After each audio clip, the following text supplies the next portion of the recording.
রাজধানীতে ভবন নির্মাণের অনুমতি দেওয়া এবং সেই নির্মাণের তদারকিও করতে হয় রাজধানী উন্নয়ন কর্তৃপক্ষ রাজুককে। এই দ্বৈত ভূমিকার কারণেই ভবন নির্মাণে নানান অনিয়ম হয়ে থাকে বলে মন্তব্য করেছেন রাজুকের চেয়ারম্যান ইঞ্জিনিয়ার মোহাম্মদ রিয়াজুল ইসলাম।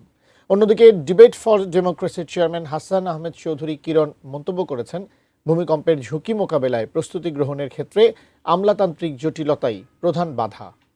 মালিকরা যদি দায়িত্বশীল হয় তবেই কেবল আমরা এই অপূরণীয় ক্ষতিগুলো কমাতে পারবো। শুক্রবার সকালে এফডিসিতে ডিবেট ফর ডেমোক্রেসির আয়োজনে এক ছায়া সংসদ বিতর্ক অনুষ্ঠিত হয়। বিতর্কে অংশ নেয় Shaheed Bir Uttam lieutenant Anwar girls school ও কলেজ এবং saint Joseph higher secondary school. আপনি ভবন মালিক হয়ে অন্যের ভবন সিলগালা করে দেওয়ার মতো সক্ষমতা রাখেন, তাহলে তো আপনার বিরুদ্ধে মামলা দেওয়া হবে। ছায়া সংসদে প্রধান অতিথি রাজুক চেয়ারম্যান মোহাম্মদ রিয়াজুল ইসলাম বলেন, রাজুক ভবন নির্মাণের অনুমোদন দেওয়ার পর ভবন মালিক নকশা অনুযায়ী নির্মাণ করছেন কিনা তার তদারকিও তাদেরই করতে হয়।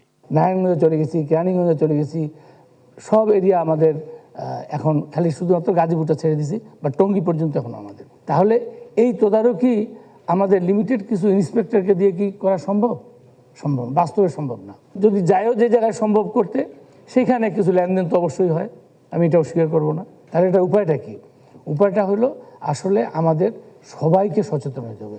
অনুষ্ঠানে ছায়া সংসদের স্পিকার ও ডিবেট ফর ডেমোক্রেসির চেয়ারম্যান হাসান আহমেদ চৌধুরী কিরণ বলেন, ভূমিকম্পের ঝুঁকি মোকাবেলার প্রস্তুতিতে আমলাতান্ত্রিক জটিলতায় বড় বাধা।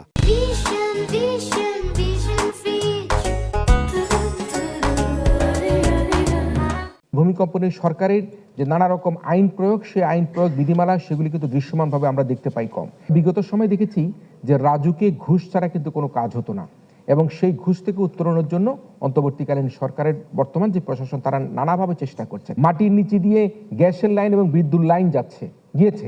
যদি একটা মোটামুটিভাবে 6, 6.5, 7 রেক্টার স্কেলের ভূমিকম্প হয় এবং সেখানে যদি স্পার্কেল হয়, শর্ট সার্কিট হয়, তাহলে ঢাকা শহরটা অগ্নিকাণ্ডে পরিণত হতে পারে। এবারের ছায়া সংসদ বিতর্কে Shaheed Bir Uttam lieutenant Anwar girls school ও কলেজ বিজয়ী হয়। Rabiul Islam Robi, ATN news, Dhaka.